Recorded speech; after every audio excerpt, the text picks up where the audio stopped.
Because we are social beings, reared in a social way of life, all of us have to communicate with one another, to give expression to our feelings and thoughts. Obviously, get the other fellow to think, or feel, or do something. Listen.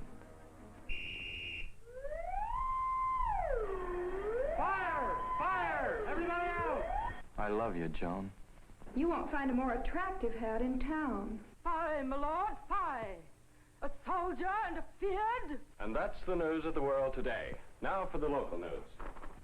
Whatever its purpose, every communication is an activity in which people arrive at common understandings. Consider, for example, the way in which this policeman communicates. When he gives this signal, he gets this response from the driver. The driver responds to the idea of stopping, to his recollection of what might happen if he didn't stop, and to the policeman himself as a symbol of authority. Of course, the same ideas could be evoked by a mechanical signal, or they could be evoked by a word. Language, written and spoken, is our principal tool of communication. Words, sentences, and statements form symbols which we can use to convey almost all meanings.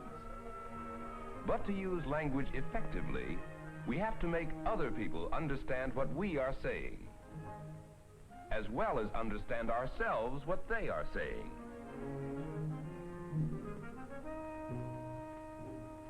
Every communication situation has these elements: the communicator, or person doing the talking; the content of his message; the medium or method of communication he is using; the audience to whom he is speaking; and the response the audience is making to his message. Each of these elements is important for effective communication. In any situation, we may ask, who is saying what to whom with what effect? In other words, who is talking? What is he saying? What medium is he using? To whom is he speaking? And what response is he getting? Knowing the answers to these questions helps us to act more effectively in any situation, either as the communicator or as the audience. First, let's consider what happens when someone else is doing the talking. Other people are constantly bombarding us with communications. Who are these communicators, and what are their purposes in speaking to us? Knowing this helps us to respond more intelligently to what they are saying. For example, Mrs. Clark, like most of us, considers who is talking and what her purpose is in a situation like this. Oh, I don't know. These new styles. But it's such a nice style on you.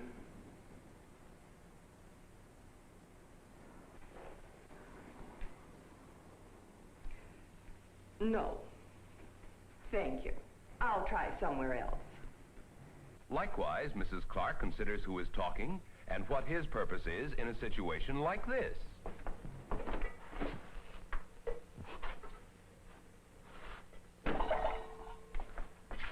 Say, Mom, are you and Dad going out tonight? Why, George? Does it matter whether we're going out? Oh, I don't know. I just thought maybe you weren't. They've got some awful good TV programs on tonight, you know. But you're going to the dance tonight, aren't you? Yes, but... And I suppose you want the car again. Well, young man, you'll have to take that up with your father. Oh, Mom. Yes, when Mrs. Clark knows the communicator, she considers his purpose in communicating as well as what he is saying. But she may not do this in every situation. Well, that's settled. The town can't afford the new community house we've all been shouting for. What makes you think that settles it, dear? The town needs that building, and we're going to get it. But they say it costs too much. Who says so? Well, they say so. Right here, in the paper. You mean Jim Thompson and his gang says so? I'd look twice at whatever he says about that community house. Why do you say that? If it's in the paper, it must be right. In this situation, Mrs. Clark has not asked who is talking. But Mr. Clark tries to consider the source of most statements. He happens to know that this statement comes from a group of people who always oppose community projects that might add to taxes. Knowing this helps him to judge the statement more intelligently. Another question to ask when someone else is doing the talking is this: what do his words and statements mean to him? What is he really trying to say? Our friend the policeman communicates effectively because his signal means exactly the same thing both to himself and his audience. But the meanings of words and statements are seldom exact, and they seldom mean quite the same thing to different people. Just think, next year we'll all be in college. Yep, I'm going to state, I guess. Oh, Bill, what do you want to go to state for? Why don't you come along and go to Caldwell with me? Caldwell? I don't know much about it. What kind of a place is Caldwell? It's a pretty classy place. Good fraternities, keen girls, everybody has a car. And a lot of kids with dough go there. Oh, it's that kind of place, isn't it? No, I guess I'll just go to state. The difference between Bob and Bill lies in the meaning of a few words.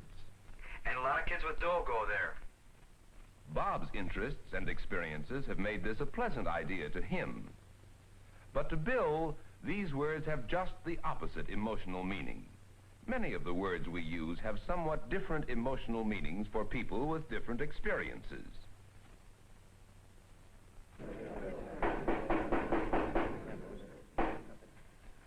I am honored today to present to you the next mayor of our city. He is a friend of labor, a friend of business, a friend of every group and interest in our community. Mr. John P. Garrison. Mr. Cox gives an emotional response to one of the speaker's statements. He is a friend of labor. These words suggest to him certain uncomfortable experiences he has had with some of his employees.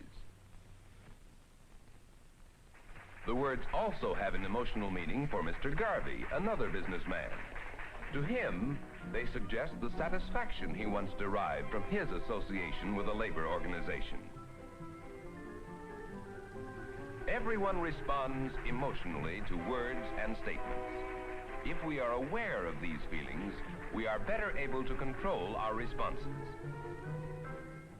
Now, of course, when we are doing the talking and someone else is listening, our problem is how to make ourselves understood. That is, how to use language that will establish our meanings with our audience. The first question to consider is, who is this audience? What are its past experiences or predispositions? Obviously, we would never try to explain algebraic equations to this pair of youngsters. We know they haven't the maturity and experience to understand them. The same thing goes for all the people we talk to every day. All of them are different personalities, having somewhat different experiences behind them, giving them somewhat different predispositions. All of them take the words we use to mean something a little different. Knowing our audience even helps us in such an obvious matter as using words it understands. A doctor, for instance, puts it this way to a patient. Henry, you've got a bad case of athlete's foot. One of the worst cases I've seen. We'll try to do something about it. But to a colleague, he puts it this way. By the way, Doctor, I had an acute case of epidermophytosis today. But knowing our audience does more than this. It also helps us to put our ideas into words that will move our listeners to respond as we wish. Frank, give me back that letter. Mother, make him stop it. Helen's got a letter. Oh. Helen's got a letter. Now, Frank, stop that. Give Helen back her letter. And stop being such a baby. Oh, all right. Here, Helen. And Helen, I'm surprised at you, scuffling around like a regular roughneck. Mother knows just what symbols to use to make Frank and Helen respond as she wishes. We can generally get a more favorable response to an idea if we use words and statements having the right emotional appeal. Hello, George? Yes. I'm fine, thank you. George, I'm calling to remind you about your contribution to the community chest. Now, this is a new year, you know. Yes, well, I don't know whether I can give as much this year. Well, George, to tell you the truth, we're asking you to give more if you can. The people that count have to support this thing, you know. This is a decent, clean, prosperous community, and we've got to keep it that way. All right. You've got a good point there. I'll send you a check. Language appealing to self-esteem and civic pride is effective in this situation. But with a different audience, another set of symbols is needed. Hi, fellas. You fellas make your contribution to the community chest yet? Nah. You don't think you can get any dough off of us, do you? We're just working for coffee and donuts around here. Well, but you're working, aren't you? What about people too sick to work? People out of luck. They need help, don't they? What about the clinics for kids and the help that goes to mothers and older folks? We've got to give those people a hand. Yeah, I suppose we do. This audience responds to a different set of words, though the underlying idea is the same. Besides using the right language, we have also to use the right medium of communication to reach our audience.